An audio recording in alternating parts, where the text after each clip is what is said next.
ఒకటి పూర్ణ నాయకుడు లేకపోతే మనం మన వెనకాల ఉండేటువంటి వాళ్ళందరికీ ధైర్యం అవడం నేనే అవ్వాలి.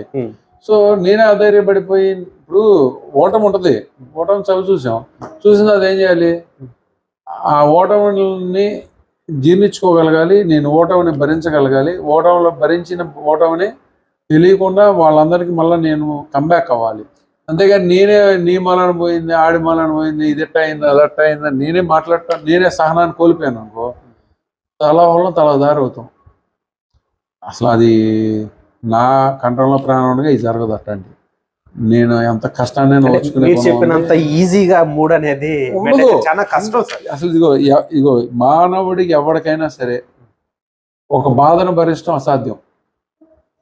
బాధను భరించే వాళ్ళు చాలా తక్కువ మంది ఉంటారు, చాలా తక్కువ మంది. ఇప్పుడు అక్కడ దాకా ఎందుకు, అసలు నువ్వు అడగకపోతుందని నేనే క్వశ్చన్లోకి వస్తాను. తీరా కాలం చేసింది, చాలా మంది చాలా తిట్టారు. అప్పుడు దాకా నన్ను ఎంతైతే పైకి లేపి ఎంతైతే మాట్లాడారో చాలా తిడతారు, తిట్టుకుంటారు. వాళ్ళు నేను అనుభవించే బాధ వాళ్ళకేం తెలుసు, వాళ్ళు చూస్తారు. అనుభవించేవాడు ఎవడో మీరు, నేను తెచ్చింది ఎవడో నేను, దాని బొమ్మను చేసింది ఎవడో నేను. సో నేను ఒక అద్భుతాన్ని సృష్టించి ఈ ప్రపంచానికి ఆనందాన్ని ఇచ్చి, ఆ ఆనందాన్ని నేను పొందలేక నా కళ్ళ ముందర నేను చూసుకోలేక ఉన్నటువంటి బాధ అది ఎవడో తెలుస్తుంది.